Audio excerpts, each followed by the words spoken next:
Bonjour à toutes et à tous, ravi de vous accueillir pour la grande finale de la 16e édition du concours C'est Génial. Bonjour Lorraine, salut Jean. Salut Fred. Ça va? Alors vous savez tous que ce concours est là pour récompenser chaque année des équipes, des projets, plus exactement des projets scientifiques et techniques ou technologiques qui ont été réalisés par des équipes de collégiens et de lycéens, encadrés bien évidemment par leurs profs, par leurs enseignants, et ils viennent d'absolument partout en France, France métropolitaine, France d'outre-mer, également d'établissements français situés à l'étranger. Et pour vous faire vivre cette grande finale en direct, notamment avec le public, et la grande finale, la remise des prix va commencer à 18h30 précisément, eh bien nous avons le plaisir de vous accueillir dans un site, un lieu, on pourrait dire, légendaire. Exactement Fred, et pour en discuter, eh bien, on va accueillir les deux représentantes de ce musée, le musée de l'air et de l'espace. Vous pouvez les applaudir le temps qu'elles montent sur scène. Nous avons le plaisir de recevoir Delphine Rochelle, qui est responsable du pôle action pédagogique et culturelle au musée de l'air et de l'espace, et Solène Davalo, responsable du pôle relations au public. Bonjour à toutes les deux. Tenez. Merci de nous accueillir et merci d'accueillir cette grande finale du concours C'est Génial. Alors, promouvoir finalement les sciences et techniques auprès du jeune public, on peut dire que c'est dans les gènes du musée de l'air et de l'espace ? Tout à fait. Donc le musée de l'air et de l'espace a la spécificité d'être le plus ancien musée aéronautique, situé sur un aéroport en activité, l'aéroport du Bourget. Nous sommes un musée de France avec une collection d'objets basés sur l'aéronautique et le spatial, donc des premiers envols jusqu'à la conquête de l'espace. Et nous, au pôle action pédagogique et culturelle, nous sommes là pour mettre en place des actions pédagogiques en faveur de tous les publics et notamment le jeune public, avec une programmation d'ateliers, de visites guidées et de séances de planétarium, de la maternelle jusqu'au lycée. Super, donc pour les petits et les plus grands, pour les petits, passionnés, les plus grands, les passionnés les non et les novices, exactement. Okay. On s'adapte à tous les publics. On trouve 12 salles thématiques, c'est ça, dans le musée de l'air et de l'espace ? 12 salles thématiques, des premiers envols, donc l'envol des montgolfières, jusqu'à la conquête de l'espace, avec notamment des maquettes de fusées à l'échelle 1 d'Ariane et Ariane 5 sur le tarmac. Et alors une petite particularité, je me fais un peu plaisir parce que moi ça me plaît beaucoup, mais c'est qu'on peut avoir accès au tarmac et monter dans les avions ? Nous pouvons monter à bord de 4 avions mythiques, un Dakota, un Boeing 747 et 2 Concorde, dont le premier prototype. Très bien. Alors justement, le Bourget est connu pour le salon international de l'air et de l'espace, qui se tiendra, je crois, le 19 juin prochain, c'est ça ? Tout à fait, pendant une semaine. Et donc, les collections du musée seront accessibles aux visiteurs du salon. Alors c'est ça, c'est important de rappeler que en dehors de ce salon, le musée de l'air et de l'espace est ouvert au public toute l'année. Hein. Tout à fait, toute l'année, du mardi au dimanche. Donc, on accueille tous les publics, que ce soit les individuels, les groupes, voilà. Et alors, il y a des expositions qui sont temporaires, d'autres permanentes. Qu'est-ce qu'on peut voir en ce moment, par exemple ? Alors, donc, bien évidemment, nos collections permanentes sont toujours visitables. Donc, dans le billet de checking, ça inclut aussi les expositions temporaires. Et donc, actuellement, il y a l'exposition Up to Space jusqu'à la fin de l'été. Donc, dépêchez-vous pour venir la découvrir. En 2 mots, c'est quoi ? Alors, donc, c'est la mission spatiale. Voilà, préparez-vous, mettez-vous dans les pas de Thomas Pesquet. Et donc, c'est une exposition très interactive et immersive avec donc des petites manipulations pour découvrir si vous avez tout pour devenir un astronaute. Ok, bah si ça vous tente, les copains, on ira tester après. Exactement. On ira faire un petit tour d'avion. Oh bah oui. Un petit tour de Concorde, par exemple. Avec plaisir. Eh ben, merci à toutes les deux. Merci à vous. Merci beaucoup. Et nous avons le plaisir également d'accueillir les cofondatrices de ce concours. C'est génial. Ouais, on reçoit Hélène Chahine et Anne Zimzak. Alors Hélène, qui nous vient de la fondation C'est Génial, et Anne Zimzak, vice-présidente du dispositif Sciences à l'école. Bonsoir. Et oui, parce que le concours C'est Génial, c'est avant tout la rencontre de ces deux entités Hélène, pardon, excusez-moi, vous avez le micro, je vous donne la parole. Est-ce que vous pouvez nous rappeler les rôles de la Fondation C'est Génial? Tout à fait. Donc la Fondation C'est Génial, c'est une fondation reconnue d'utilité publique. On a l'âge du concours, donc on va fêter nos 17 ans cette année.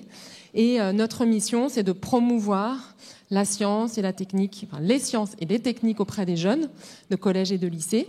Et notre particularité, c'est d'avoir été créé par des entreprises à caractère industriel ou technologique et de faire des ponts entre l'école et les entreprises. Et c'est le rôle d'ailleurs du concours C'est Génial. C'est un des rôles du concours C'est Génial. Alors je passe la parole à Anne Zimzak. Allez. Donc vous êtes vice-présidente du dispositif Sciences à l'école. Est-ce que vous pouvez nous raconter un peu quelles sont les missions de ce dispositif? Oui, Sciences à l'école est un dispositif ministériel à 2 tutelles. Non, on va changer votre micro. Voilà. Si je me disais bien. Sciences à l'école est un dispositif ministériel à double tutelle, enseignement supérieur, recherche et éducation nationale jeunesse, qui aura bientôt 20 ans, en 2024, et qui a vocation à co-organiser, co-financer le concours C'est Génial avec la Fondation, et aussi à porter la représentation de la France à 3 Olympiades internationales, chimie, physique et géosciences, et à développer des plans d'équipement de pointe dans les collèges et lycées sur appel à projet. Vous avez des exemples d'équipements assez extraordinaires que vous mettez en place dans Oui, les établissements scolaires? Des stations météo, des sismographes sur l'ensemble de la planète, un partenariat très fort avec l'Institut de recherche criminologique de la Gendarmerie nationale avec Experts à l'école, de la découverte génomique avec Génome à l'école, des cosmodétecteurs. Incroyable. Voilà. Alors, vous êtes venu sur cette nouvelle édition du concours C'est Génial et un retour en présentiel. Qu'est-ce que vous retenez de cette édition 2023? Le bonheur de nous retrouver effectivement en présentiel, dans un lieu de culture scientifique et technologique, et avec toujours le même enthousiasme des élèves, des enseignants, des organisateurs. Et je voudrais souligner effectivement ce très fort engagement des enseignants qui font cela souvent en plus pour aborder autrement l'enseignement scientifique. Énormément Et de participants. C'est vraiment formidable. Oui, Hélène, est-ce que vous pouvez nous rappeler les chiffres impressionnants de cette édition 2023? Oui, je suis venue avec ma petite fiche. Donc, ce sont 7461 élèves qui ont participé. Donc, Fred le disait, partout en France. Donc, c'est environ 6000 collégiens et 1400 lycéens. Et en tout, ça représente 363 projets qui ont été créés.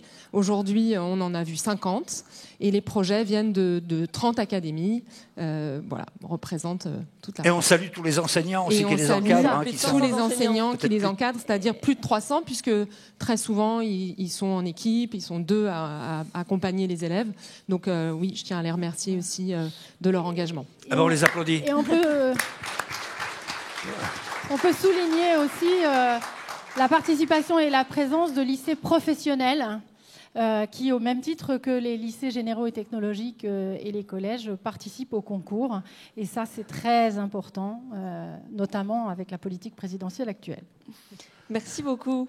Merci beaucoup. Merci Je rappelle, à vous. on va vous retrouver tout à l'heure. La remise des prix commence exactement à 18h30. Voilà, donc on garde un petit peu le suspense pour le moment. Le jury est en train de se réunir. À tout à l'heure. Merci. Alors, tout l'après-midi, Jean et Lorraine, vous vous êtes promenés sur les stands des finalistes qui étaient là, justement sous le Concorde, sous les 2 Concordes. Très, très beau décor pour les accueillir. Et la première équipe que nous allons découvrir vient d'assez loin, hein, quand même. Mayotte. Oui, elle vient de Mayotte, dans l'océan Indien. J'ai rencontré les élèves du lycée des Lumières, qui est à Mamoudzou, et je vous propose de découvrir sans plus tarder leur projet. C'est parti. C'est parti. Je suis avec Sacha, Ambouara et Mehdi pour vous parler d'un nouveau projet, le projet Île au parfum. Et on va commencer tout de suite par un petit jeu pour se mettre au parfum. Mehdi, qu'est-ce que tu me proposes? Alors je vous propose tout d'abord de sentir l'arôme que nous avons extraite qui est juste ici. Ok. Une arôme assez forte, mais légère aussi. Ouais, c'est léger, c'est assez léger. Un peu végétal, voilà. Comme des feuilles écrasées, moi je dirais. Oula. Ça me fait penser à ça en tout cas. Ok. Hein. Donc... ça c'est la première formulation, donc le premier échantillon. Ok. Donc on a mélangé cet arôme avec autre chose, on vous dira pas pour l'instant. Là c'est plus fruité. Oui, légèrement plus fruité. Mmh. Assez doux. Ouais. Là, on va aller sur quelque chose d'un peu plus parfum qu'on pourrait corsé. utiliser, ok. Là, c'est un peu plus corsé. Là, on dirait plutôt du chèvrefeuille un peu. Ah, vous êtes un peu loin. Ouais. Oui, Je m'approche pas de non, la. pas trop, pas trop. Ok, bon, bah, je teste le dernier, dernière chance. Celui-là, il est un peu plus léger, mais toujours assez corsé. Ça me fait penser au monoeil. Vous y étiez presque. C'est quoi? Ça va être le frangipanier. Ok, bon. Bon, bah, c'est un échec total pour moi. Un peu, mais bon. Mais en fait, ce qu'on veut montrer avec ce petit test, c'est quoi? C'est que. C'est que, alors, l'objectif, en fait, c'est, grâce à cet arôme qui est juste ici, nous pouvons proposer différents produits cosmétiques qui sont ici, comme ces différents parfums. Ok, donc 3 parfums différents à partir ouais. du même arôme de base. Voilà, c'est ça. Et cet arôme, vous l'avez extrait d'un fruit? Qui est juste ici, oui. Là, vous avez l'arbre avec le fruit qui pousse direct sur le tronc. Donc, allons un peu plus précis. Vous avez ici la rille et la graine qui sont à l'intérieur, qui sont généralement consommés. Donc ça, c'est le fruit, Ça, c'est le fruit du fruit. jacquier. Voilà, là, c'est le fruit. Donc là, vous avez le fruit qui est là, qu'on consomme.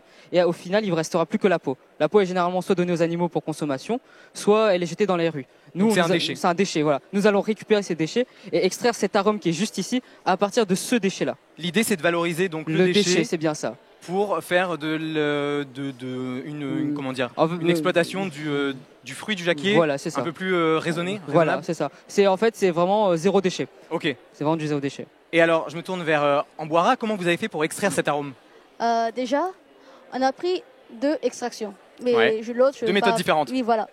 Je parle de la distillation. Ok. Cela, on a pris le déchet, on l'a découpé et le broyé. Ok. Et on l'a filtré pour avoir le jus. Puis, on l'a mis dans un ballon et le distillé. Très bien. Autour de 85 degrés Celsius, on a une odeur douce que vous avez pu que j'ai pu sentir, ouais. Exactement. Et donc ça, c'est l'arôme doux. Ok, donc c'est la matière brute. Oui, voilà. Très bien. Et vous avez fait il y avait une autre méthode? Oui, la macération. Cela, ça consiste à laisser le déchet dans l'huile comme solvant. Et après 3-4 jours, on a obtenu une odeur du jack. Et au-delà de ça, on a obtenu une odeur de vinaigre. Ok, que vous avez récupéré. Exactement. Donc, c'était pas tellement exploitable alors ça? Ouais, c'est pas plutôt exploitable. Ok. Je me tourne vers Sacha maintenant. Finalement, qu'est-ce que tu as retenu de ce projet étudiant? Plein de choses en fait. C'était une découverte pour nous à la fois des méthodes, des procédés et du matériel scientifique. Mais c'était aussi une expérience de pouvoir travailler en équipe. Donc ça a développé nos compétences de management forcément, nos compétences de notre esprit d'équipe tout simplement. Et donc pour nous c'était plus à la fois relationnel et scientifique. Donc a great experience. Merci à vous. Ok. Bon, on propose maintenant de regarder le détail du projet en images.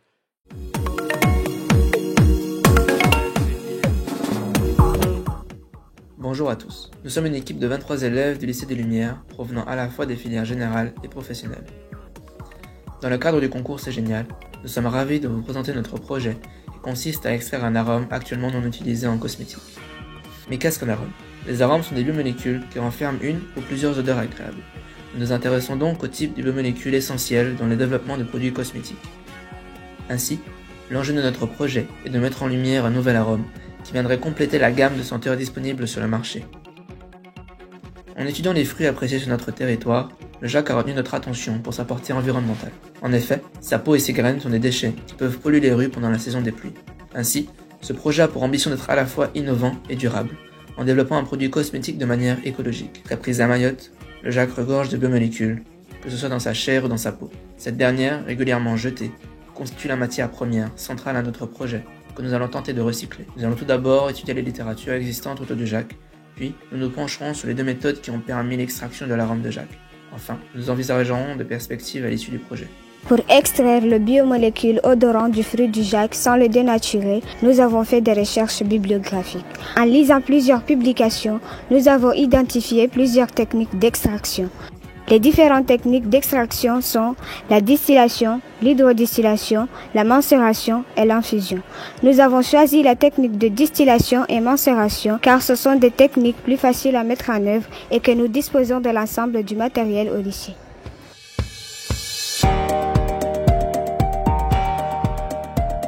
Pour extraire l'arôme de jack, nous allons utiliser 2 procédés. Le procédé de distillation et le procédé de macération.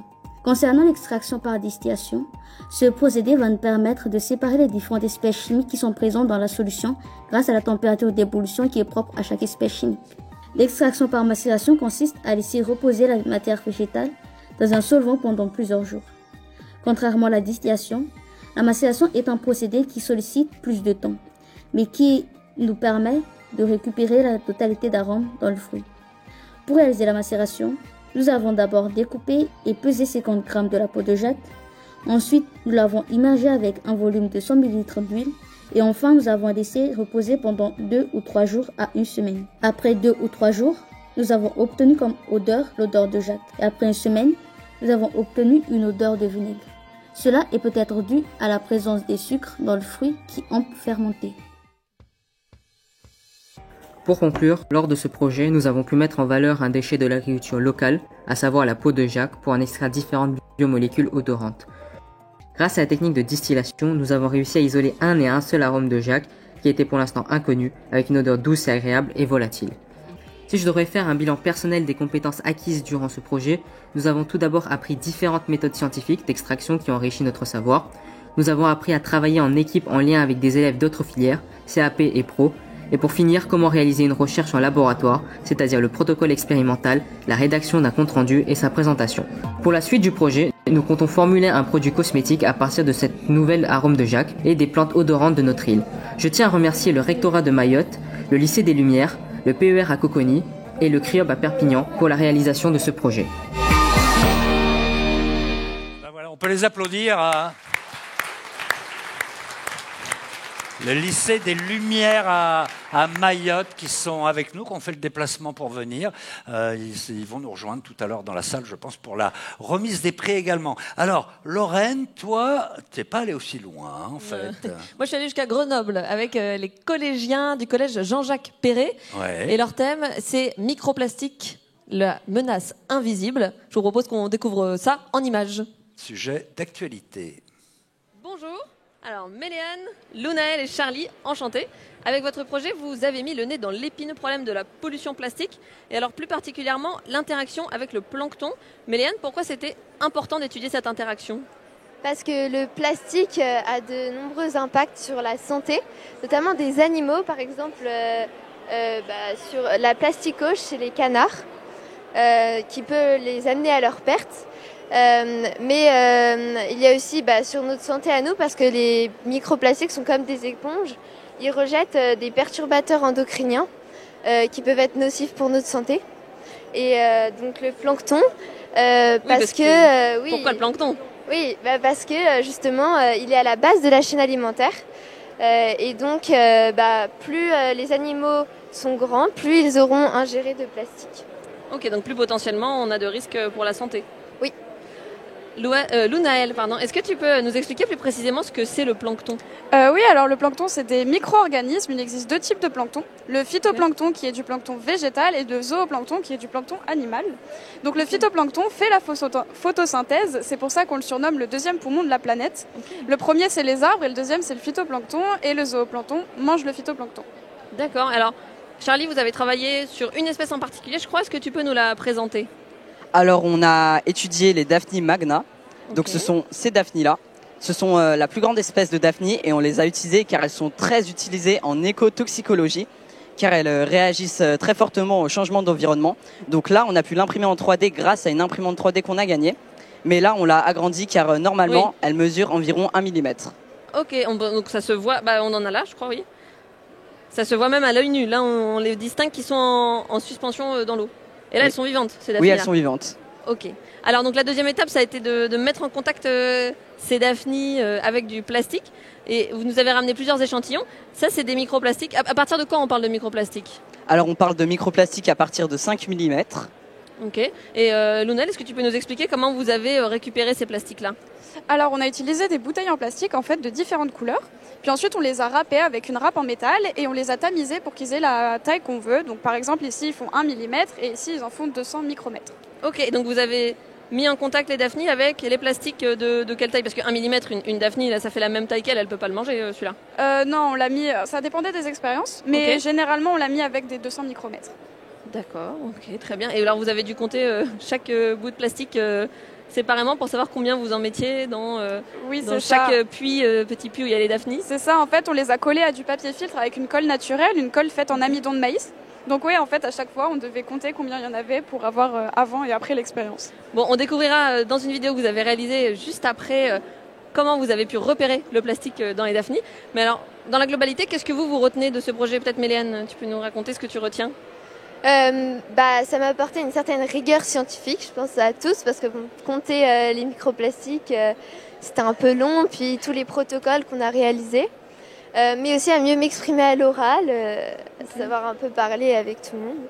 Et Charlie, toi, est-ce que ça a changé tes habitudes peut-être de consommation vis-à-vis du plastique? Ça t'a sensibilisé davantage? On savait déjà qu'il y en avait, mais je ne pensais pas qu'il y en avait autant. Du coup, on essaie de faire plus attention et vraiment d'éviter le suremballage, par exemple. Okay. Même si le plastique, c'est très utile et qu'on ne peut pas s'en passer, il faut l'utiliser à meilleur escient. Très bien, on retient ce message. Et on découvre tout de suite dans une vidéo comment vous avez fait entre prélèvement de terrain et expérience en laboratoire. Et pour découvrir votre histoire, on fait un saut dans le temps puisque ça démarre en 2123.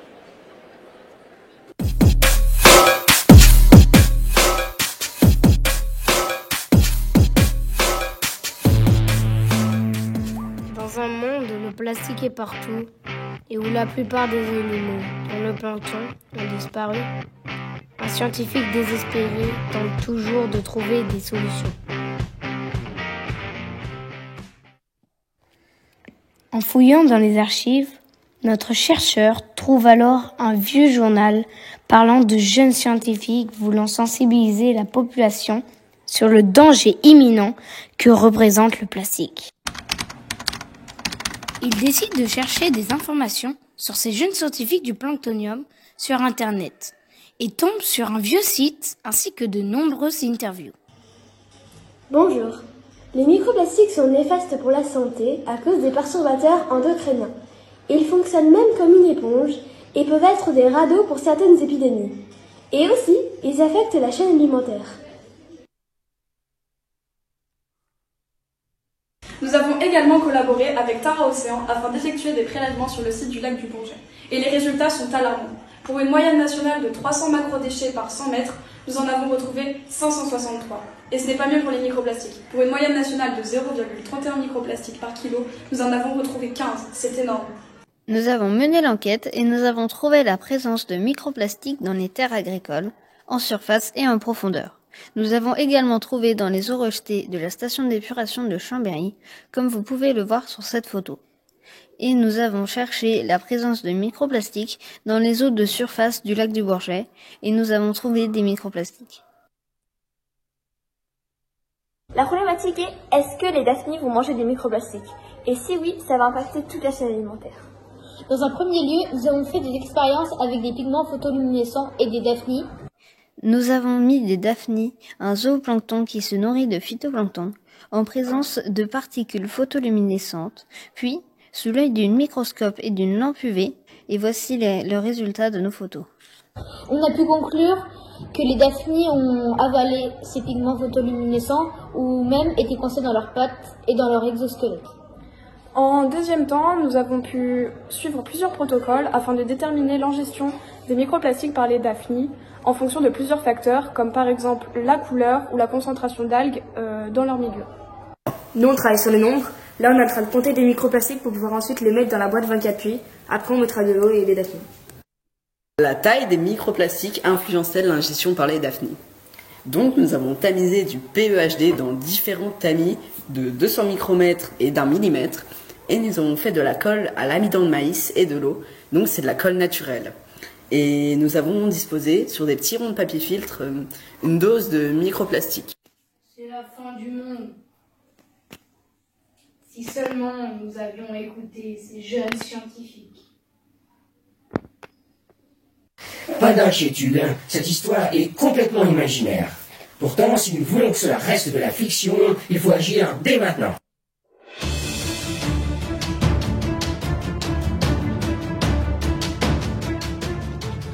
Voilà, bravo aux élèves du collège. Jean-Jacques Perret à Grenoble. On vous l'a dit, le concours c'est génial. C'est également la rencontre entre des jeunes qui sont au collège ou au lycée et des entreprises. Voilà, le monde réel, si j'ose dire. Et donc il y a des partenaires. L'un d'entre eux est avec nous. Bonjour Frédéric Cavicchi. Vous avez un micro. Bonjour Fred. Voilà. Vous représentez l'entreprise Arkema. Vous nous rappelez un petit peu ce que fait Arkema ? Arkema, c'est un grand groupe français, 21 000 personnes. On est dans le monde entier et on est spécialisé dans des matériaux, on va dire, durables. On essaye, l'an dernier, on a déposé par exemple 240 brevets et c'est 92% de ces brevets étaient liés directement à l'environnement. Et vous nous avez apporté quelques exemples. Cette chaussure, vous n'en rendez pas compte, hein, mais alors elle est extrêmement légère, on a envie de la voir au pied. Elle a surtout une autre particularité, c'est qu'elle est 100% recyclable. C'est ça. En fait, cette chaussure, c'est une révolution puisqu'elle est faite entièrement avec des plantes. On prend de l'huile de ricin, on va la transformer, on va faire un monomère. Ce monomère, on va le polymériser. Chaque partie de cette chaussure est faite avec la même famille de polyamides. Et donc, à la fin, on la broie, on récupère ce résultat et on va refabriquer une chaussure. Ça, c'est absolument... Il y a quand même, l'an dernier, 27 milliards de chaussures qui ont été fabriquées dans le monde.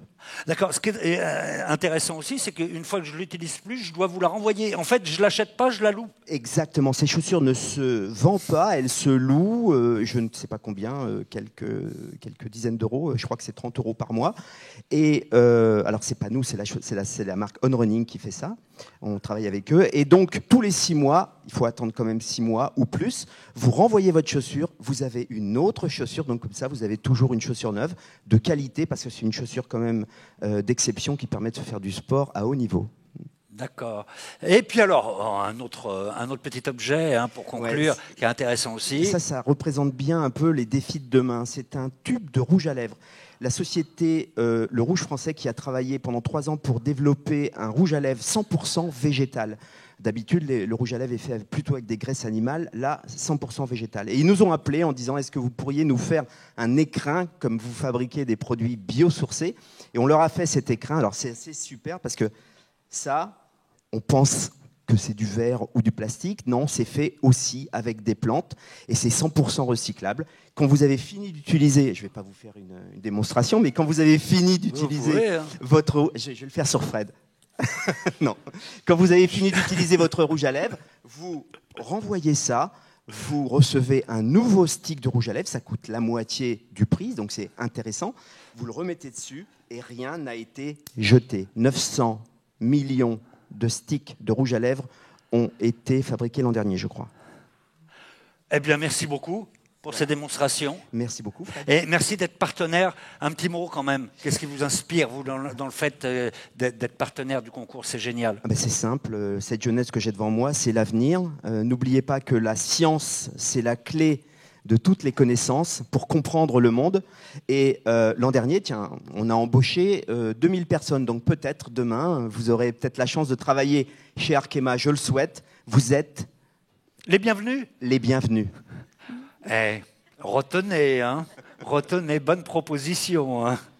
Merci à tous. Merci beaucoup. Hop là. Un produit incassable, en plus. Donc voilà. Merci beaucoup. Alors maintenant, avec toi, Lorraine, à nouveau, tu as rencontré une autre équipe. Pardon. Je suis allée rencontrer l'équipe du lycée polyvalent Alexis Monteil de Rodez. Alors leur projet s'appelle Be Happy and Face. Un sujet qui pique. C'est ça, on va voir ça juste après. Et je les ai rencontrés avec leur très beau t-shirt et toute leur bonne humeur. Bonjour Emeric, bonjour Tatiana, bonjour Pablo. Alors vous êtes ici pour le projet Be Happy and Face. Donc Be et Happy, on se doute que ça a à voir avec les abeilles. Mais alors Face, ça correspond à quoi ? Alors en fait, c'est assez simple. Nous, on essaie de voir si les abeilles sont capables de reconnaître leur apiculteur. Donc en fait, visage, face, c'est en anglais. Ok, donc alors les abeilles seraient capables de reconnaître des visages, ça paraît assez dingue. Alors en tout cas, c'est ce qu'on essaie de montrer. On a eu des plutôt bons résultats. C'est ce qu'on a essayé de montrer dans notre vidéo. Et alors c'est pour ça qu'on voit vos têtes sur ce panneau. Vous avez fait des petits cartons avec vos visages. Mais alors là, donc là on a la tête de Pablo sur ces 3 petits cartons. Pourquoi est-ce que vous avez pris des angles différents de vue des visages ? C'était pour être bien sûr que l'abeille reconnaisse le visage entièrement et pas seulement une photo. Et donc pour être bien sûr. Alors travailler avec des abeilles, c'est quand même particulier. Est-ce que vous avez eu peur? Est-ce qu'il y a eu des accidents? Est-ce qu'il y a eu des piqûres? Alors moi j'ai très peur des abeilles, donc c'est un peu compliqué. Emeric aussi s'est fait piquer juste en dessous de l'œil. Ah oui, quand même, métier à risque. C'est tout à fait ça. Mais ça reste un travail plein de surprises et surprenant et passionnant. Depuis, tu n'as plus peur du tout des abeilles? Si, j'ai encore vachement peur, mais je me maîtrise. Okay. Alors Pablo, travailler avec des abeilles, c'est pas comme travailler avec d'autres animaux d'expérience, comme des chiens ou des rats de laboratoire. Quels étaient les défis à relever pour travailler avec les abeilles? Les abeilles, déjà on travaille en milieu extérieur, donc pas dans un laboratoire. Et surtout ce qui nous a gêné, c'était la météo. Elles sortent pas quand il pleut, quand il y a du grand vent, quand il fait froid. Du coup, ça a limité les jours où on pouvait expérimenter. Okay. Et j'imagine que communiquer avec les abeilles, ça doit pas être évident. Comment vous avez fait pour trouver un langage commun? On a établi un protocole expérimental où en fait on associe un choix à de l'eau sucrée que les abeilles rapportent à la colonie. D'accord. Donc ici le choix c'était un visage d'une personne et on associe d'autres choix à de l'eau pure ou salée que les abeilles elles aiment pas. Ok, très bien. Bon, on va voir si ça marche dans la vidéo juste après. Tatiana, toi, qu'est-ce que tu retiens de cette expérience, de ce projet? Moi, j'en retiens que les abeilles sont des insectes vachement intelligents et que si elles sont capables de reconnaître les visages, par exemple, elles sont capables de faire plein d'autres choses. Emeric, toi, tu voulais peut-être nous passer un autre message pour terminer cet entretien? Déjà, Tatiana l'a déjà dit, elles sont capables de plein de choses. Et on imagine très peu si elles sont capables de reconnaître des visages, etc. Tout ce qui pourrait les perturber dans la nature. Alors, on pense à beaucoup de choses. Donc, mon message, c'est de protéger nos pollinisateurs. Super, merci beaucoup. Bravo à tous les trois, en tout cas, pour ce projet. Et on regarde tout de suite dans une vidéo le protocole que vous avez mené et quelle a été l'issue de cette expérience. Tous les apiculteurs n'arrêtent pas de me demander de savoir si leurs abeilles les reconnaissent. Qu'est-ce que j'en sais? Je les connais pas, leurs abeilles, moi. Ouais, bon, on a qu'à essayer de le démontrer. Attendez, vous suggérez vraiment là de faire une expérience pour voir si les abeilles reconnaissent le visage de leur maître? C'est un peu dingue comme histoire là. Pourquoi pas, on peut toujours essayer. Après, je suis d'accord sur le principe, mais il faudrait arriver à travailler avec elles, parce qu'aujourd'hui, personne ne sait parler l'abeille. On peut peut-être demander de l'aide aux filles du rucher. Alors pas de soucis, c'est super facile. Quelques jours avant, on installe un seau pour que les abeilles s'habituent à y aller. Le jour J, on prépare la table d'expérimentation et on s'habille. Avec des cuillères remplies d'eau sucrée, on va chercher les abeilles dans le seau et on les ramène jusqu'à la table. Elles vont ensuite faire ce qu'on appelle un vol de repérage. C'est-à-dire qu'elles vont s'élever dans le ciel, observer tout ce qui se trouve autour d'elles et puis repartir au rucher. Ok, j'ai compris, mais pourquoi elles reviennent les abeilles? Une abeille dispose de ce qu'on appelle une constance florale. Autrement dit, quand une abeille trouve une source de nourriture suffisante, elle continue à aller chercher sa nourriture à cette même source de nourriture. Oh, c'est génial ça, au final, pas besoin de savoir parler LV2 abeilles pour pouvoir travailler avec elles. Oui, mais bon, maintenant on n'a plus qu'à élaborer le protocole expérimental, mais ça sera pas si simple. L'abeille ne pourrait pas comprendre la consigne, même tricher. Une abeille qui triche, on aura tout vu et puis quoi encore? Non, par contre je suis d'accord, il faut prévoir toutes les éventualités. Ah, ça je peux appeler Emeric qui pourra sûrement nous aider.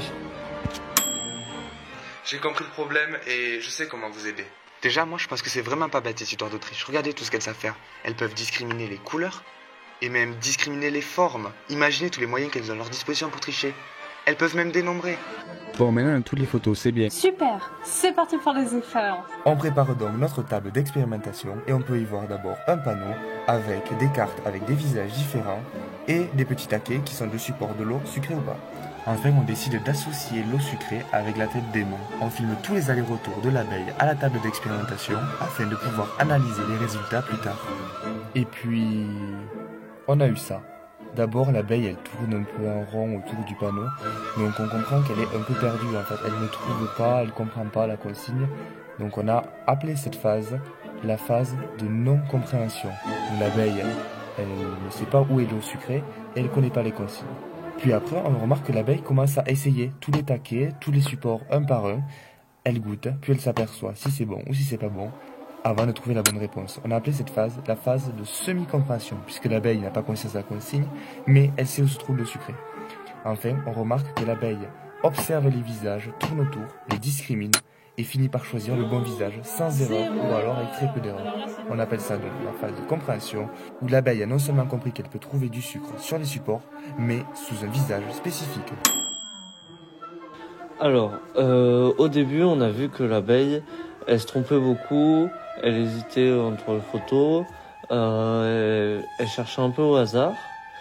Et au fur et à mesure, on a vu que l'abeille, petit à petit, elle a compris qu'il y avait du sucre dans une coupelle. Après une vingtaine d'essais, elle s'est pas trompée. Elle a fait toujours le même visage, 4 fois de suite. On pense qu'elle a bien réussi à reconnaître les visages. Cependant, pour être rigoureux dans notre conclusion, il faudra recommencer l'expérience sur un échantillon représentatif d'abeilles, d'où le développement de mini-logiciels pour faciliter les expériences. En bilan, les élèves ont progressé en rigueur scientifique, en autonomie et prise d'initiative dans tous les domaines abordés lors de la conduite de ce projet.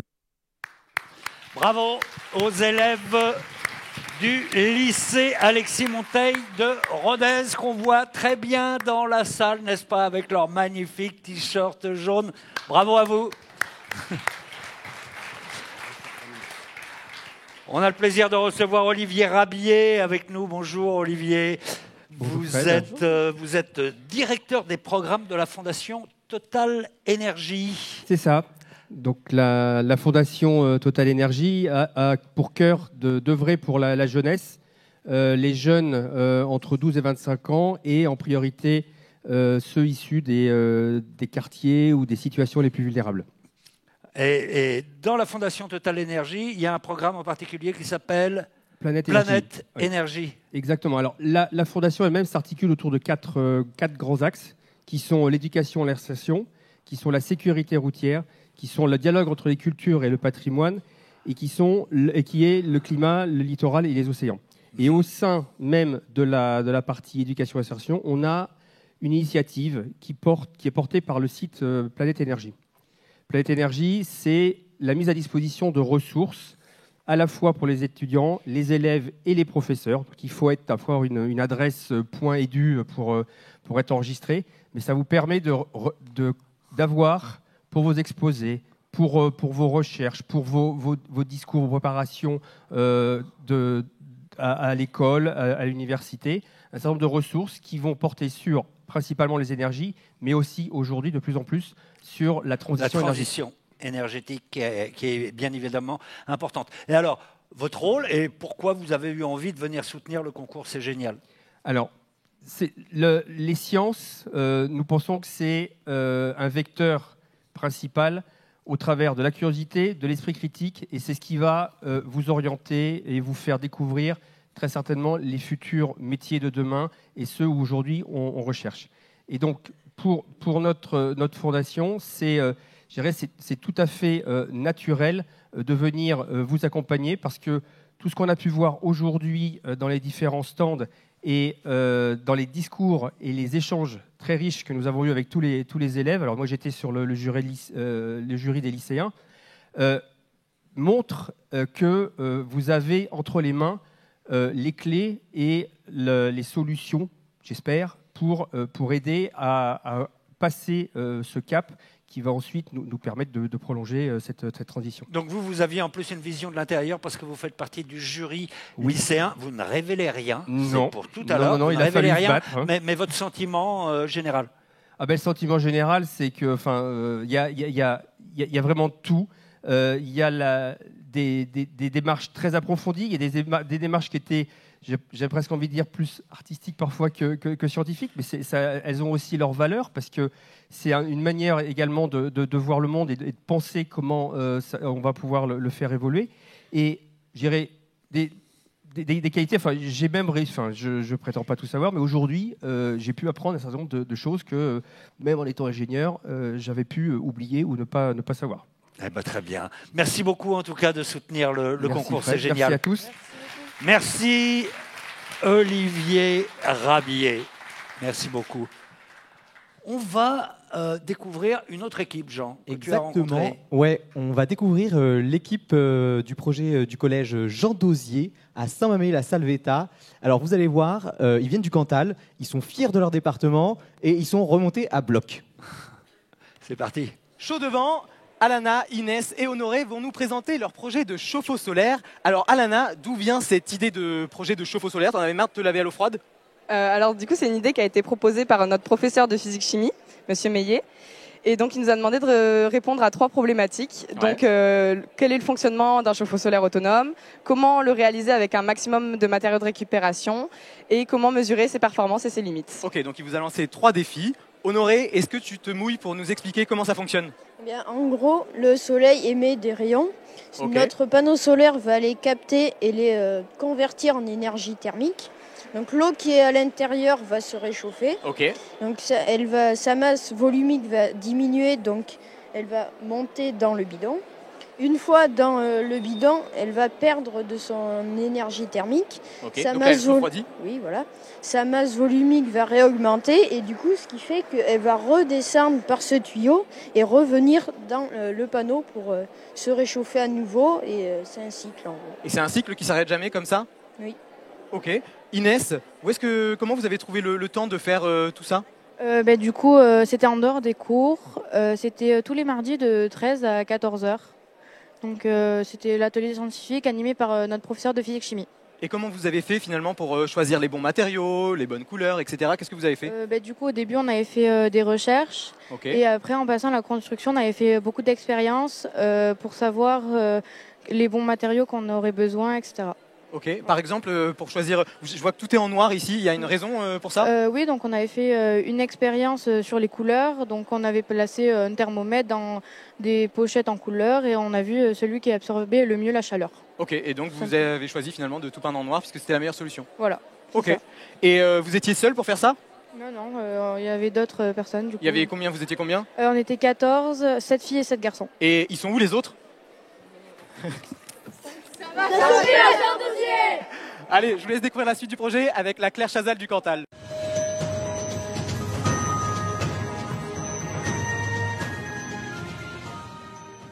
Bonjour, bienvenue à tous sur le Cantal Actu, toute l'actualité de notre beau département. Nous parlerons aujourd'hui du concours scientifique C'est Génial. Comme vous le savez, ce concours organisé chaque année réunit des collégiens et des lycéens de toute la France pour présenter un projet scientifique. Après avoir remporté la finale académique à Clermont-Ferrand, les élèves du collège Jean Dosier à Saint-Mamé-la-Salvetat dans le Cantal participent à la finale nationale ce mercredi 31 mai à Paris. Nous aurons l'occasion de leur poser quelques questions, mais d'abord, votre bulletin météo. Aujourd'hui dans le Cantal est annoncé un grand soleil et une température exotique de 13 degrés. Une belle journée qui s'annonce. L'occasion de se balader en montagne ou en forêt ou simplement de profiter du soleil. Ou encore de tester son chauffe-eau solaire comme les élèves du club scientifique de Saint-Mamé. Et oui, faites attention, ça va chauffer à Jean Dosier. Merci. Effectivement, c'est le nom que les élèves ont choisi pour leur projet. Ils sont 7 filles et 7 garçons à participer à cet atelier scientifique animé par leur professeur de physique-chimie, l'incroyable Monsieur Meillet. Leur objectif? Réaliser un chauffe-eau solaire autonome avec un maximum de matériaux de récupération.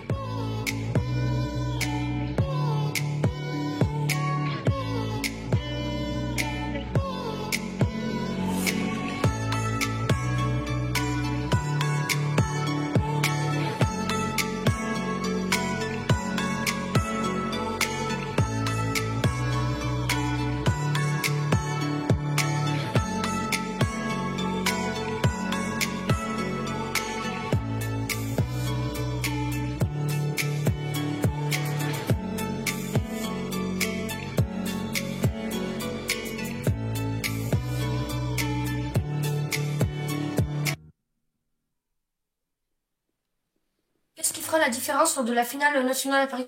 Pour moi, ce sera les démarches scientifiques que nous avons réalisées. Et moi, c'est surtout le fait qu'on ait utilisé des matériaux de récupération pour construire le chauffe-eau solaire. Je pense que je peux dire que je suis fier de mes élèves, car certes j'ai lancé cette idée, voilà, mais après ils se sont totalement appropriés ce sujet, ils ont fait des expériences, ils se sont totalement investis, donc bravo à eux et je suis extrêmement fier d'eux. Merci. cette interview et j'espère du coup qu'ils seront à la hauteur et qu'ils représenteront bien notre si belle académie, notre si beau département, donc à Paris pour la finale nationale. Merci beaucoup aux élèves et à leurs professeurs de nous avoir accordé ces interviews. Et on leur souhaite bonne chance dans cette aventure. C'est tout pour aujourd'hui. À demain sur Cantal Actu. Allez,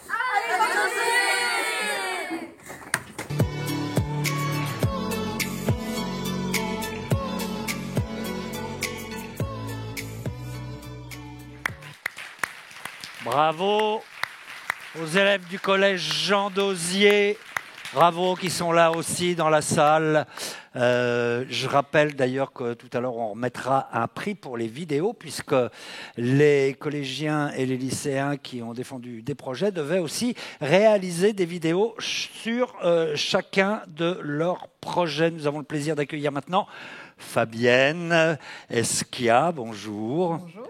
Vous représentez Biomérieux. Tout à fait. Rappelez-nous Biomérieux. Biomérieux, c'est une société française également, spécialisée dans le diagnostic in vitro. Alors en quelques mots, le diagnostic in vitro, c'est la détection de molécules dans un échantillon biologique comme le sang, l'urine, la salive, pour permettre d'établir un diagnostic médical.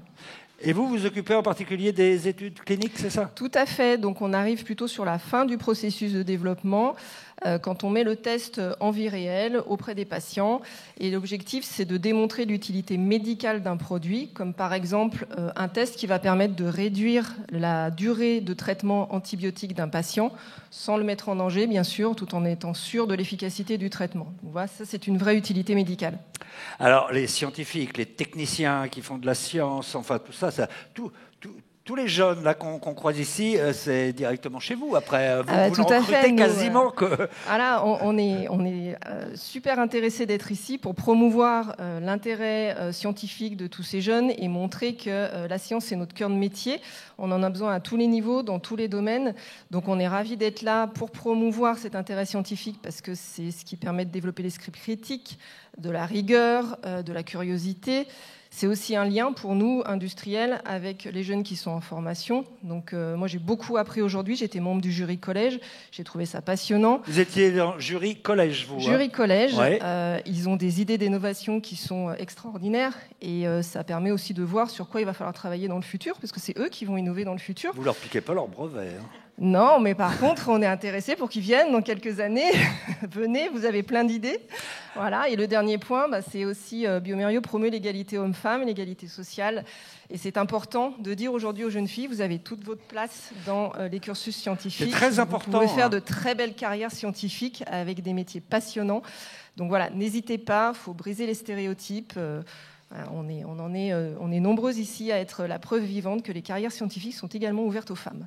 Très bien. Merci beaucoup pour ce message. Merci. Optimiste. Merci. Merci Fabienne. Alors, où partons maintenant? C'est toi, Jean, qui nous emmène découvrir une nouvelle équipe? C'est moi, exactement. On part à la rencontre des jeunes du lycée Octave Feuillet à Paris avec leur projet Pandora Herbier Sensible. Alors, vous allez voir, c'est scientifique et un peu artistique. Regardez. Je suis avec Larry, Salma et Georges et ces jeunes inventeurs vous nous projetez dans un monde futuriste grâce à leur projet baptisé Pandora. Alors Larry, je me tourne vers toi. Est-ce que tu peux nous expliquer quel monde futuriste vous avez imaginé? On a imaginé un monde qui a, après 1000 ans, a complètement été disparu à cause du réchauffement climatique. Toutes les plantes ont disparu, la végétation a disparu, la végétation est morte. Okay. Les plantes sont mortes, presque toute la terre a presque disparu de toute sa végétation. Mais grâce à un miracle de la nature, quelques plantes ont réussi à survivre. Ok, elles se sont adaptées. Elles se sont adaptées à tous les aléas climatiques, la pollution, la fonte des glaces, etc. Et finalement, votre projet montre cette évolution, c'est ça? Et pourquoi vous avez choisi le mot Pandora pour le projet? Pandora, ça rappelle le monde de Avatar. Le film d'animation. Le film d'animation qui est basé sur la nature et le futur. Très bien. Alors Salma, je me tourne vers toi. On a 2 plantes devant nous. Est-ce que tu peux nous les présenter et nous dire de quoi elles sont capables? Cette plante-là, elle est capable de détecter la lumière. Ça veut dire que si je mets mon doigt, elle s'allume. Finalement, on simule l'obscurité, c'est ça? Oui, voilà. On reproduit la nuit. Voilà, c'est ça. Et on reproduit la nuit. Et pour celui-là, ça détecte les mouvements. C'est-à-dire que si je mets ma main, elle est là pour s'allumer, pour mieux se reproduire. D'accord. L'idée d'allumer, d'émettre de la lumière, c'est quoi? C'est d'attirer les pollinisateurs, c'est ça? Oui, c'est ça. D'attirer les pollinisateurs. Ok. Et donc derrière, il y a de l'électronique. Mais Georges, je crois que l'électronique, c'est pas votre spécialité. Qu'est-ce que vous faites habituellement? Nous, habituellement, on est plus spécialisé dans l'univers de la mode. On est spécialisé vraiment dans l'univers de la mode. Donc, on fait on travaille la plume, par exemple, donc la plume d'oiseau, ou les fleurs artificielles, ce que fait Salma et moi, Larry, du coup, on fait la plumasserie. Donc, du coup, oui, on n'a pas l'habitude de faire ça parce que c'est pas vraiment, c'est pas de notre travail de faire ça. Et donc, du coup, ouais, c'était un super projet. On a travaillé avec le Jardin des Plantes, avec qui on a travaillé sur les fleurs disparues. Okay. Et voilà, c'était un super projet, voilà, c'était vraiment bien. Et du coup, pour notre fleur, on a décidé de faire un papillon. Parce qu'en fait, les pollinisateurs qui étaient les abeilles le jour où ils ont disparu, ça a été remplacé par les papillons. Okay. Les papillons de nuit, plus exactement. Et donc, vous n'avez pas fait n'importe quel papillon? Non, on a fait un papillon de nuit avec recouvert de plumes. Donc on retrouve votre Exactement. spécialité à la base. Exactement. Et vous y avez coup, associé derrière de l'électronique. De l'électronique, donc des LED de couleur qu'on a accroché sur une base lumineuse sur une batterie. Finalement, ça vous a un peu ouvert de nouvelles possibilités oui, bien d'associer sûr, l'électronique. vraiment, c'était vraiment un super projet. On a travaillé tous, les profs d'art appliqué, nos professeurs de mathématiques, notre prof de plumes, notre prof de fleurs. Vraiment, c'était un projet vraiment super bien. Et ça nous a permis d'apprendre beaucoup de choses. Bon, merci à tous les trois. Je vous propose maintenant de découvrir un extrait de la conception de ces fleurs du futur. Regardez. En 3023, les abeilles ont disparu depuis longtemps et les fleurs ont dû s'adapter bien malgré elles. Les fleurs ont développé une capacité nouvelle, celle de s'illuminer de nuit quand un insecte passe à proximité afin de l'attirer dans le but de la polliniser. Pendant plusieurs semaines, nous avons essayé d'imaginer cette fleur du futur en combinant nos connaissances en sciences, plumasserie et fleurs artificielles. Nous avons testé un capteur de mouvement à infrarouge, mais les résultats n'étaient pas satisfaisants. Nous avons finalement utilisé le capteur à ultrasons, bien qu'il soit plus gros et donc plus compliqué à intégrer de façon esthétique à la fleur. Le papillon est pourvu d'un montage de diodes en parallèle et simplement allumé manuellement avec un interrupteur. Grâce à ce projet, nous avons découvert comment moderniser nos créations en y ajoutant de l'électronique et des objets programmables.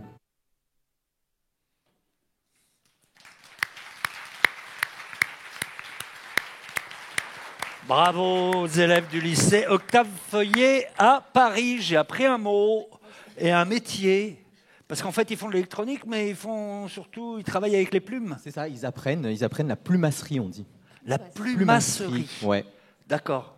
Donc le travail des plumes. Alors ça peut être pour des costumes, dans le domaine de la mode, le spectacle, le cinéma, etc.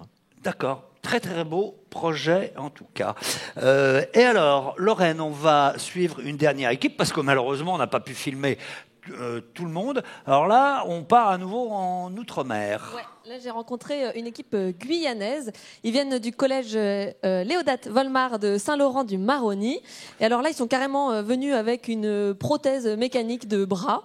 Je vous propose d'écouter tout de suite qui c'est peut-être futurs ingénieurs. Wansi, Rick, bonjour, merci d'être là. Comment ça va? Ça va très bien, et vous? Ça va, merci. Alors vous êtes venu avec un super projet. Vous avez fait un bras, une prothèse de bras. Est-ce que vous pouvez me raconter d'où est venue l'idée de ce projet? Donc l'idée est venue de notre professeur, M. Arnoux, qui en fait nous a proposé plusieurs projets dont la prothèse robotique. Mais alors vous me disiez vous étiez aussi assez concerné par cette problématique du handicap et vous connaissez quelqu'un qui avait besoin d'une prothèse de ce type-là? Oui, en fait, dans notre école, il y avait une personne amputée de l'avant-bras et comme on avait eu vent de l'idée, on s'est dit que ça allait concorder, en fait. Ok, très bien. Alors, Pour commencer, d'abord, vous avez dû trouver les pièces qui composaient le bras, c'est ça? Est-ce que vous pouvez me raconter un peu où est-ce que vous avez trouvé les pièces en plastique qui font la carcasse de ce bras? Donc alors, en fait, nous sommes allés sur Teamuniverse. Ok, c'est quoi? C'est un site qui regroupe plusieurs projets, fait pour l'impression 3D. Ok. Et nous avons trouvé ce projet. D'accord, ça c'est libre, enfin c'est... Oui, c'est un open source, c'est gratuit pour tout le monde. Ok, donc là vous aviez la carcasse et ensuite c'est vous qui avez mis dedans tous les moteurs nécessaires à faire fonctionner... Oui, comme les servomoteurs, les fils de pêche. Donc ça c'est tu disais les servomoteurs? Oui, ils sont 6 en tout. Et ok, il y en a un par doigt et un dans le poignet, c'est ça? Oui, voilà. C'est quoi un servomoteur? Qu'est-ce que ça a de plus qu'un moteur? En fait, il y a un moteur et une carte. Et la carte, c'est le cerveau, en fait. Ok. Et quand la carte Arduino, elle envoie un message, elle le traduit et elle fait tourner. Voilà. Ok, parce qu'alors, en amont de ces servomoteurs, vous avez mis en place plusieurs cartes électroniques. C'est ça qui envoie le message au servomoteur? Oui. Comment c'est commandé, en fait, finalement, à la base? Au début, ça venait de l'ordinateur. On l'avait fait sur un logiciel. Donc vous avez codé tout un programme carrément? Tout un programme. Okay. Et donc on l'a envoyé du PC vers la carte Arduino et de la carte Arduino vers le servomoteur. D'accord. Alors tu disais ça c'était au départ puisque vous avez fait des améliorations sur ce bras. C'était quoi la première amélioration que vous aviez mise en place? Donc la première amélioration c'était de rajouter des servomoteurs plus puissants. Ok. Parce que les anciens n'avaient pas assez de force. Parce que l'idée, c'est quand même que ça réussisse à tenir des choses. Voilà. Et après, vous avez fait de la commande musculaire. C'est assez dingue de faire ça. Comment ça marche? En fait, il y a plusieurs capteurs EMG, comme ça. Ah, tu as des électrodes sur le muscle? Qui sont composés en 3 parties. La première partie, il capte les contractions musculaires. La deuxième partie, elle est convertie en des nombres. Et la troisième partie, ces nombres-là sont compris entre 0 et 1023. 0, aucune contraction, et 1023, contraction maximale. Ok, donc c'est la contraction du muscle qui va faire ou non la contraction des servomoteurs. Oui, exactement. Et alors vous êtes allé encore plus loin, je crois. Vous avez passé à la commande vocale. Oui. Qu'est-ce que vous avez mis comme mot dedans? Quelles actions pouvait faire la main? Par exemple, elle pouvait faire la forme d'une pince. Ok, donc c'est plus juste fermer toute la main, ça devient de plus en plus précis. Oui, voilà. Il y avait quoi comme mot par exemple? Turn, ça faisait tourner le poignet. Ok. Et turn back, revenir à sa position initiale. Ok, d'accord. Et ça, c'est des prothèses qui existent en soi dans le commerce aujourd'hui? C'est des choses qui ressemblent à ça qui sont utilisées? Oui, mais largement mieux. Ok. Mais vous voudriez l'améliorer si vous pouviez? Oui. Écoutez, je vous souhaite en tout cas une belle continuation dans ce domaine. Merci beaucoup d'avoir fait le déplacement pour nous présenter ce beau projet. Et puis à bientôt, j'espère. D'accord. Bravo aux élèves du collège Léodat Volmar de Saint-Laurent du Maroni en Guyane. Voilà, c'était pour vous donner un petit aperçu de ce qui s'est passé aujourd'hui ici au musée de l'air et de l'espace du Bourget, toutes ces équipes réunies.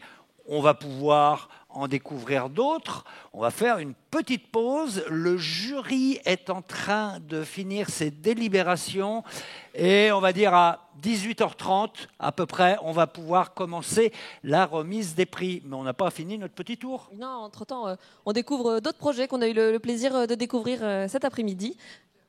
Vous allez voir, c'est riche, c'est complet. On a beaucoup de choses. On a appris beaucoup de choses avec Lorraine en tout cas. Ouais. Très bien. On se retrouve tout à l'heure pour la remise des prix. En attendant, voici un petit florilège de tous les projets qui ont été présentés ici.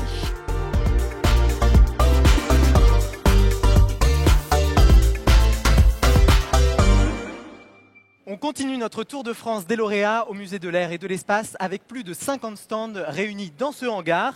Vous allez bien? Ça va? Et maintenant, je vous propose de découvrir le projet qui nous vient du lycée du Parc des Loges à Évry-Courcouronnes.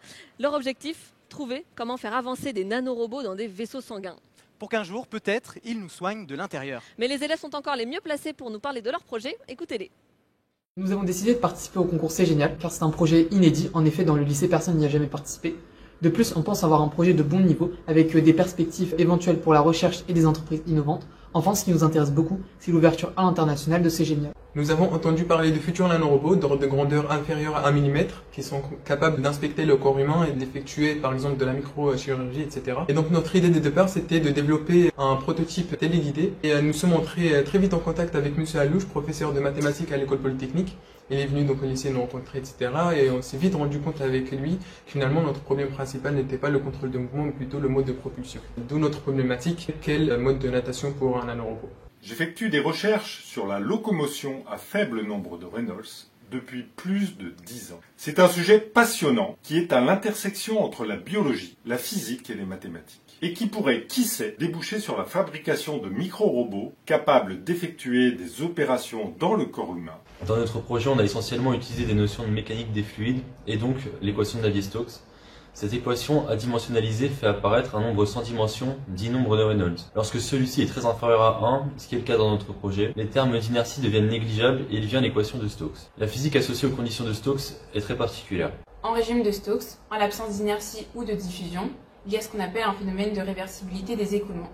Ce qui veut dire que deux séquences inverses ramènent le système dans ses conditions initiales. Concrètement, pour ce qui est de la natation en régime de Stokes, il est impossible d'avancer en utilisant des mouvements réversibles. Donc le chercheur américain Edward Mills Purcell, en 1976, fait l'hypothèse qu'il faut trouver des modes de natation non réversibles temporellement, c'est-à-dire des séquences de mouvements non identiques suivant le sens d'écoulement du temps. Par conséquent, le groupe a dû s'orienter vers des modes de natation non réversibles temporellement. Au départ, pour notre robot, nous avons souhaité nous inspirer de la natation des micro-organismes. Pour cela, nous avons commencé par un nageur passif magnétique, s'inspirant de la natation non réversible des spermatozoïdes. Mais l'étude de la natation très particulière de l'Euglena nous a inspiré une seconde phase du projet. Monsieur Alouche nous a parlé d'un mode novateur de déplacement non réversible proposé en 2004 par deux chercheurs iraniens. Il s'agit du nageur de Najafi golestanyan, soit NGS en anglais. Il se déplace lui aussi par déformation de son corps, comme la cellule Euglena.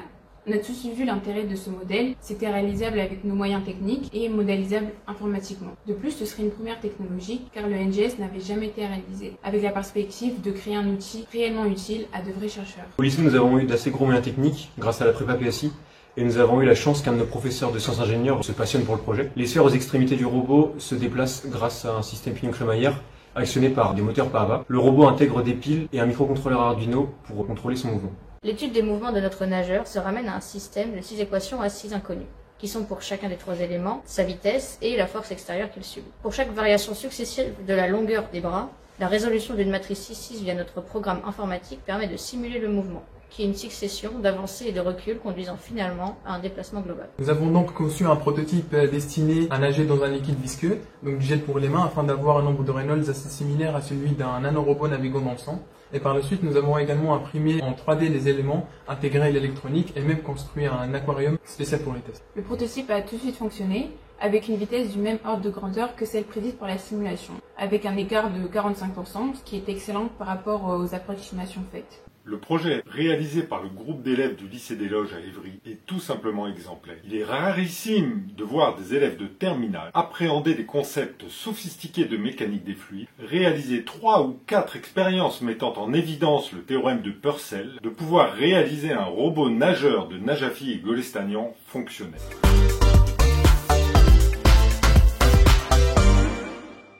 J'ai le plaisir d'être avec les élèves du collège Pfeffel à Colmar qui ont créé ce jeu. Alors, Islam, est-ce que tu peux nous expliquer le but du jeu? Le but du jeu, c'est de nourrir tous les éléphants. Ça, c'est une trompe d'éléphant chaque chaque réceptacle? Oui. Ok. Et donc, on lance une balle dedans? Et ça compte les points tout seul. Ok. Et c'était... dans l'idée, c'était pour qui ce jeu? Vous vouliez que ce soit... Pour des jeunes enfants, des personnes handicapées et des personnes âgées. Ok, donc un jeu qui soit plutôt accessible à tous. Oui. Est-ce que, Cameron, je te passe le micro, est-ce que tu peux nous expliquer un peu le principe du jeu? Comment c'est relié au score, ces tubes? En fait, les tubes, quand on met la balle dans le tube, vu que les tubes sont reliés à la carte Arduino et que la carte Arduino est reliée au programme, quand la balle passe, le capteur voit la balle et ça met un rectangle en rouge, donc selon là où il est. Donc là, t'en as rentré une par exemple Oui, par exemple.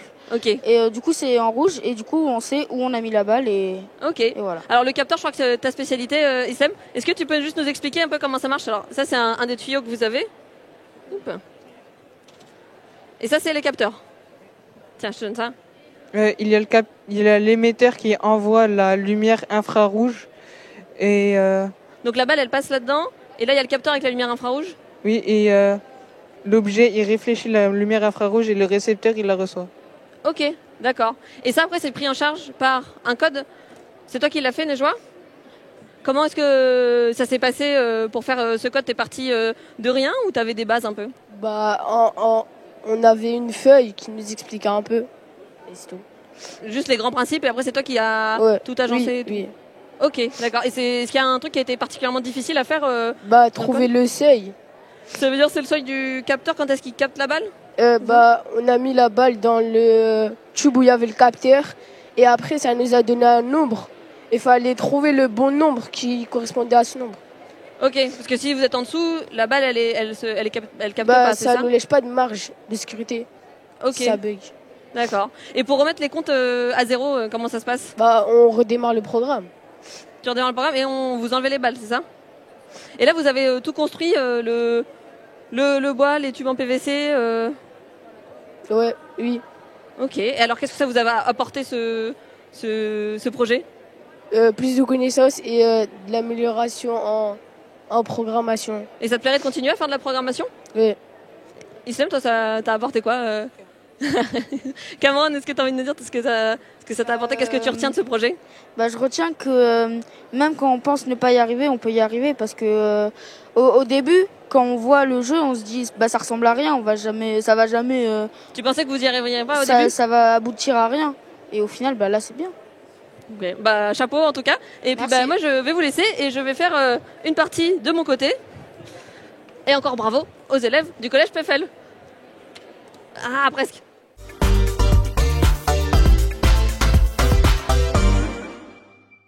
Cap à l'ouest pour découvrir un nouveau projet étonnant. Je suis avec Arthur, Ainoa et Tanguy du lycée Gabriel Guisteau à Nantes et ils ont fabriqué une cellule photovoltaïque un peu particulière. Arthur, c'est la cellule qu'on voit juste sous la lumière, c'est bien ça? Oui, c'est bien ça. Et alors, comment on l'appelle cette cellule? Elle a un petit nom? On l'appelle cellule de Grätzel du nom de son inventeur. Très bien. Et alors, qu'est-ce qu'elle a de si particulier? En fait, elle exploite les semi-conducteurs blancs qui normalement n'absorbent pas la lumière, mais pour pallier ça, on lui appose un colorant qu'il fera à sa place. Ça s'inspire de la photosynthèse chez les plantes. Ok, donc finalement, c'est le pigment qui capte la lumière et qui après ça va être converti en énergie, c'est ça? Oui, c'est exactement ça. Ok. Alors, Ainoa, il y a un autre intérêt aussi à développer ce genre de cellules, les cellules de Grätzel. Tu peux nous montrer pourquoi? Alors l'intérêt, c'est que par rapport aux cellules solaires à silicium qu'on a habituellement, on va pouvoir les incliner, puisque les cellules au silicium, comme on voit sur le montage ici, qui nous a permis de tester le rendement, ce rendement va diminuer en fait avec l'inclinaison, contrairement aux cellules de Grätzel qu'on peut mettre à la verticale et donc intégrer à l'architecture. D'accord. Donc autrement dit, si je comprends bien, ça veut dire que sur les cellules au silicium plus traditionnelles, on a besoin d'être exactement perpendiculaire aux rayons du soleil pour avoir le max d'énergie? Exactement. Ok. Et avec celle-là, du coup, on pourrait imaginer les mettre sur plein d'endroits. Où est-ce qu'on pourrait imaginer les mettre alors? On pourrait imaginer les mettre sur des vitres, par exemple. C'est déjà le cas à l'école polytechnique de Lausanne, où il y a des baies vitrées entières qui sont faites avec des cellules de Grätzel. Ok. Tanguy, comme des vrais scientifiques, vous avez essayé plein de choses différentes? Oui, vous êtes repris à plusieurs reprises. Qu'est-ce que vous avez fait? Oui, exactement. On s'est surtout intéressé aux colorants. Nous avons cherché à tester différents colorants. Nous avons par exemple essayé avec du jus de framboise, un colorant présent assez naturellement dans la vie de tous les jours. Mais nous avons aussi utilisé de l'éosine et de l'acide carminique, qui est ici un colorant alimentaire présent en pharmacie. Et l'éosine est un antiseptique présent en pharmacie et donc trouvable dans la vie de tous les jours. Et alors, qu'est-ce que ça a changé de modifier comme ça le type de colorant? On a pu déduire que l'éosine était le meilleur colorant à utiliser pour ce type de cellule. Ok. Est-ce que ça vous semble utile, ou en tout cas est-ce que c'est important pour vous de participer à des projets comme ça en lien avec le développement durable et les énergies renouvelables? Oui, je pense que ça nous touche tous parce que même pour nos carrières futures, on a envie de faire des choses qui peuvent être utiles et en accord avec nos convictions. Et là, de voir un peu travailler sur les énergies du futur, on trouve ça très intéressant. Super, merci à tous les trois. Je vous propose maintenant de découvrir un extrait en vidéo de ce projet déjà disponible sur Netflix.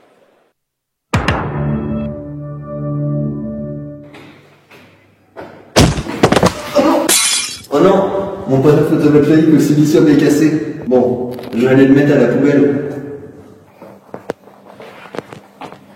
Oh non, mais je ne sais pas dans quelle poubelle ça se met. Parce que ça se met pas au recyclage, mais pas à la poubelle normale non plus. Ça marche pas, c'est nul. Il n'y a pas assez de rayons qui arrivent. Puis en plus, il fait trop moche, ça fait pas d'électricité.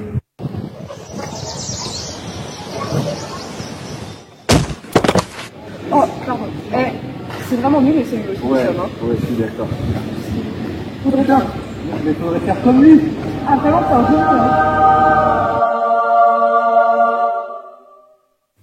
On s'est donc inspiré des arbres pour fabriquer les cellules de Grätzel. Mais comment fonctionnent-elles concrètement? Donc on voit que la cellule de Grätzel, premièrement, elle se base sur un semi-conducteur. Ce semi-conducteur, c'est le dioxyde de titane. Mais il y a un problème, le dioxyde de titane est blanc et donc il n'absorbe pas de lumière. C'est pourquoi on lui appose un colorant afin qu'il absorbe la lumière à sa place. Derrière, une fois que le colorant aura absorbé la lumière, il se dépouillera de son électron et remplira le gap du dioxyde de titane. Mais le problème, c'est que le colorant, une fois qu'il a perdu son électron, il n'est plus utilisable, il est oxydé.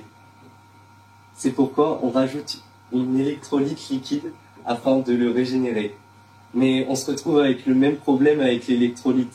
Comment régénérer l'électrolyte elle-même? Eh bien, c'est simple. Comme l'électron sera passé du verre conducteur à la contre-électrode, il pourra régénérer l'électrolyte et on aura un retour à l'état initial. Cela crée donc un courant électrique car l'électron aura fait tout un tour et ainsi de suite. Il pourra réitérer ceci. Pour fabriquer notre cellule de Grätzel, on vient dissoudre du TiO2 dans de l'acide acétique jusqu'à obtenir une pâte fluide qu'on vient appliquer sur la plaque en verre et lisser à l'aide d'une baguette. Puis on vient placer la plaque avec le TiO2 sur une plaque chauffante à 375 degrés. Pour teindre le TiO2, on va plonger la plaque en verre dans le colorant. Voici l'électrode. Sur une deuxième plaque en verre, on vient déposer du carbone, soit grâce à un crayon, soit grâce à une flamme. Voici notre contre-électrode. Il faut alors assembler l'électrode et la contre-électrode ensemble, puis ajouter l'électrolyte entre les deux plaques afin de créer notre cellule de Grätzel. Et voilà. En suivant les mêmes étapes que dans l'animation précédente, nous avons réalisé différentes cellules. Nous avons utilisé différentes électrolytes et différents colorants. Par exemple, ici, on a du graphite et ici du nord de carbone. On a cependant rencontré plusieurs problèmes avec nos cellules, notamment parce qu'elles sont très fragiles. Donc on a celle-ci qui a été cassée par Raphaël. Mais on a aussi rencontré des problèmes dus au catalyseur, notamment avec le noir de carbone qui ici s'est diffusé dans la cellule. Mais tous ces problèmes nous ont permis de sélectionner les meilleurs ingrédients pour nos cellules. En soi, ce qui était hyper intéressant par rapport à ce projet, c'est que ça nous a demandé énormément de recherche. Mais ce qui est vachement intéressant et ce qui a quand même vachement dynamisé le projet, c'est le fait que c'est un sujet de recherche actuel. Et le chercheur avec lequel on a travaillé pour ce projet, c'est ce sur quoi il travaille en ce moment même. Donc c'est assez inspirant de faire de la recherche en même temps que les vrais chercheurs, entre guillemets. Et puis personnellement, ça s'est inscrit dans mon projet professionnel. Et donc c'était d'autant plus intéressant pour moi. Elles sont quand même très bien, ces cellules. C'est vrai, plus besoin de ça.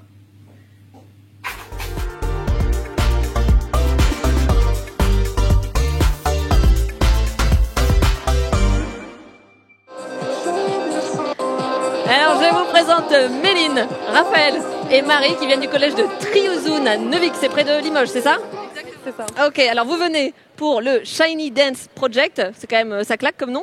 Ça repose notamment sur ce costume. Qu'est-ce que c'est, Marie? Alors en fait, ce costume, c'est un costume de LED qui a été créé dans le cadre d'un projet pédagogique que nos professeurs ont fait.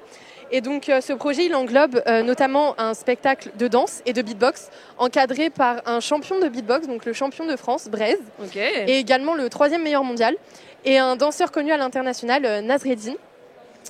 Et donc ce projet englobe aussi une partie light painting. Alors vous étiez danseur ou qu'est-ce que vous étiez dans ce projet? Alors en fait, voilà, nous, les 2 encadrants, donc le beatboxer et le danseur, nous ont fait faire des activités et nous ont appris à faire du beatbox et à danser. En fait, c'est nous qui avons fait le spectacle. Les encadrants étaient juste là pour encadrer. Bon, c'est dommage, on n'a pas le temps pour une démo, mais je suis sûre que ça vaut le coup. Qu'est-ce que c'est que ces guirlandes finalement? Alors, c'est pas des guirlandes, c'est des bandes LED. La différence est importante. Oui, exactement. C'est pas un sapin de Noël. Donc, c'est des bandes LED qui sont composées de LED RGB adressables. Alors, adressables, ça veut dire qu'en gros, elles sont indépendantes les unes des autres. On peut envoyer des messages différents à chacune d'elles. Ce qui fait qu'on peut créer beaucoup d'animations lumineuses différentes, en fait. Ok. Et alors ça, vous avez pu les intégrer au spectacle ? Alors non, parce qu'on était en manque de temps et que c'était pas non plus très qualitatif comme couture. Là, les LED sont cousus sur le costume, donc c'était pas assez solide pour danser avec.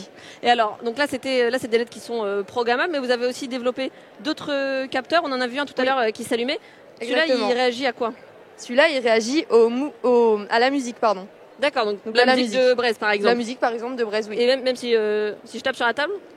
Alors oui. Parce que il réagit aussi, en fait, le son, c'est des vibrations. Donc quand tu tapes sur la table, ça fait des vibrations. Donc ça réagit. Ok, et alors le deuxième capteur, qu'est-ce que c'est? Alors le deuxième capteur, c'est un capteur de mouvement. Donc voilà, ça réagit au mouvement, là, droite, gauche, par exemple. Ah oui, donc on aurait pu imaginer que les danseurs portent ça et que ça bouge en même temps que leur mouvement. Ben, c'est ça, par exemple, on aurait pu mettre ce capteur sur la tête d'un des danseurs. Comme ça, par exemple, en tournant la tête à droite, c'était le bras droit qui s'allumait. Ok, très bien. Et alors, Raph, donc tu as aussi participé au projet, tu n'es pas que mannequin LED. Qu'est-ce que vous avez pu faire avec ces costumes? Parce que vous les avez quand même rentabilisés malgré le fait que vous n'ayez pas pu les faire participer au spectacle. Alors on a fait du light painting. Qu'est-ce que c'est? Comme on peut voir les photos là. Alors light painting, c'est des photos que l'on prend avec un appareil photo qui a la capacité de laisser l'obturateur ouvert. Ce qui fait que ça capture le mouvement. Si je passe ma main devant, ça capturera le mouvement de ma main et on le verra sur la photo. Ok, et donc toutes les photos qu'on voit défiler sur l'écran, c'est vous qui les avez faites? Oui. Faites. Ok, très bien. C'est qui là qui porte les... Ça c'est les costumes ou c'est juste les guirlandes? Oui, ça c'est le costume là. Là c'est moi. Ok, d'accord. C'est très très très très beau. Merci. Qu'est-ce que vous retenez vous de ce projet? Qu'est-ce que ça vous a appris? C'était enrichissant autant du point de vue technologique que artistique et culturel en fait, parce qu'on n'avait jamais utilisé de capteurs, ni de bande LED, ni de carte Arduino vraiment. Et artistique aussi parce qu'on n'avait jamais fait de hip-hop, ni de beatbox. Et on a fait des battles par exemple pendant le spectacle de beatbox et de hip-hop et c'était super bien. Et alors, quelle activité vous préférez continuer dans toutes celles que vous avez pu tester entre la partie techno, le beatbox, la danse? Moi, je préférais la danse parce que j'en ai fait quelques années et du coup, je préfère la danse. Ok, très bien. Moi, je préfère le beatbox. Moi, honnêtement, j'ai tout aimé, mais si je vais choisir, je pense que ce serait quand même la danse. Ouais. Ah bon, dommage, les capteurs ont un peu moins... Après, je pense que le mieux, c'est ce concours. Très bien, parfait comme mot de la fin. Et moi, je vous laisse avec la musique de Bryce, qui a participé également à ce projet.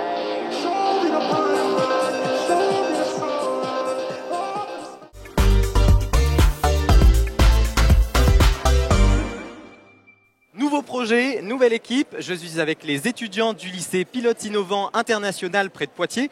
Et vous avez étudié un phénomène en apparence banal. C'est la rotation d'un disque sur une surface.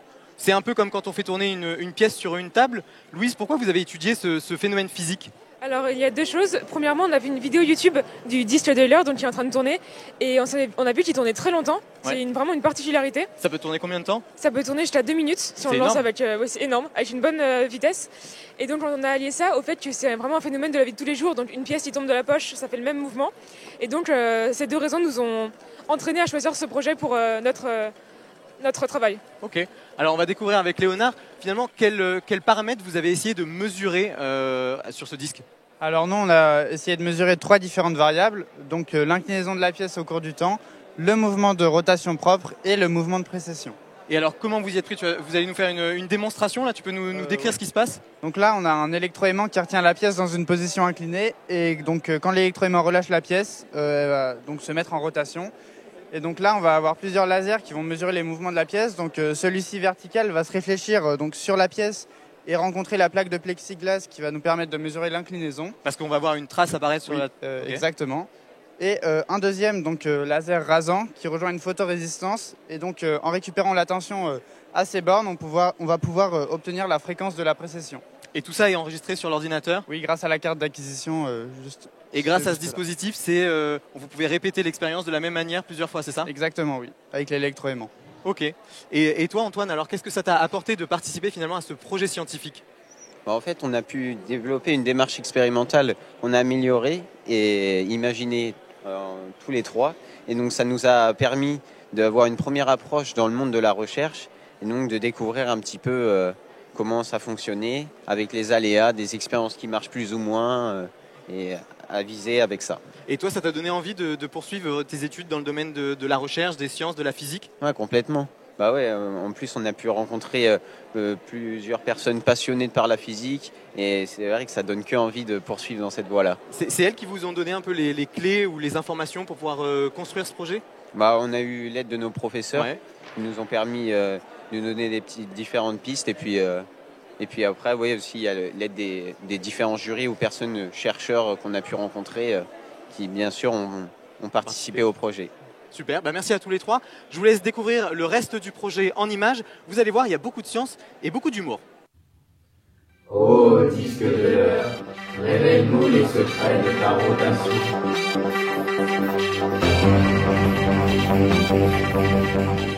Débrouille-toi. Oh, il est relou lui. Bon bah, je te prêterai pas ma Game Boy, non? Non mais c'est bien beau ça, mais maintenant comment on fait pour étudier le mouvement du disque? Eh bien, on agit. Ça tourne, action!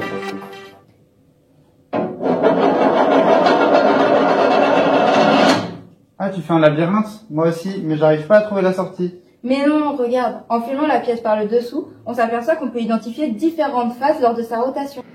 Pour des raisons pratiques, d'ailleurs, on a décidé de se concentrer uniquement sur la 4e phase. C'est la phase où la trajectoire est la plus stable. Mais alors, qu'est-ce qu'on va mesurer? Eh bien, la vitesse de rotation propre, par exemple.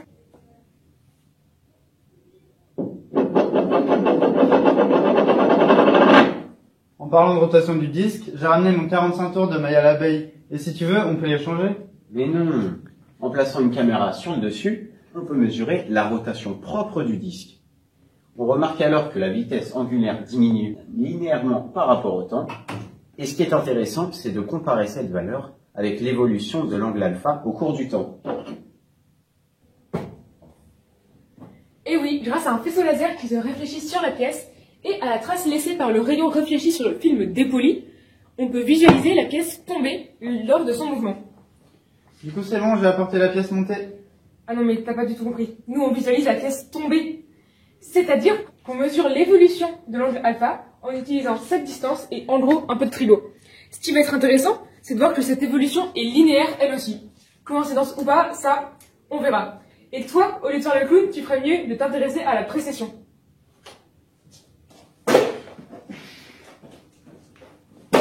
Et oui, car ce mouvement est finalement très intéressant. La précession, mais qu'est-ce que vous faites dans ma séquence vidéo? On fait un mouvement de procession. Précession. Écoute, tu as pas arrêté de plomber nos séquences à nous, alors c'est à nous de te rendre la monnaie de ta pièce. Oui, bon, allez, enfin. Bref. Donc, concernant le mouvement de précession, il s'agit du mouvement de l'axe de rotation de la pièce autour de cet axe vertical.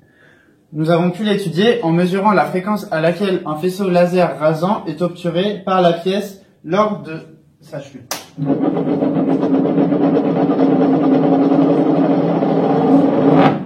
Nous obtenons alors une évolution qui a clairement cette forme, montrant une singularité juste ici. Ah mais j'ai lu qu'un trou noir c'est une singularité. Waouh, mais t'as découvert un trou noir.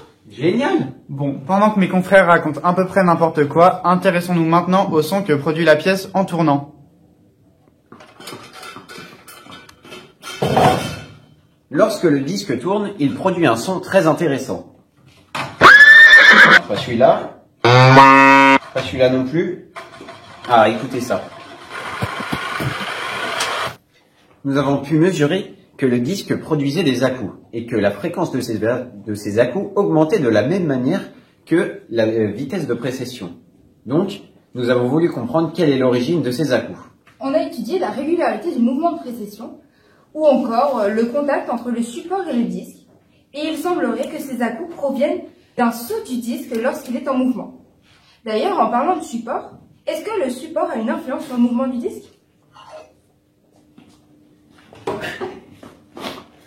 Eh bien, on a lancé le disque sur différents supports et on a mesuré la durée de rotation du disque sur ces supports. Donc, on a mesuré les durées de rotation du disque sur les différents supports et on a établi un coefficient de frottement entre le disque et les supports. Mais pour l'instant, le lien établi entre les deux est difficile, donc les expériences tombent à l'eau. Qu'est-ce que tu fais? Je frotte le disque pour faire contre l'halogène.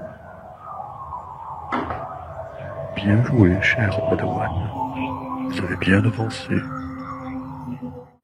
Voilà pour ce tour non exhaustif des projets passionnants présentés aujourd'hui. J'imagine que vous avez hâte de découvrir les résultats maintenant.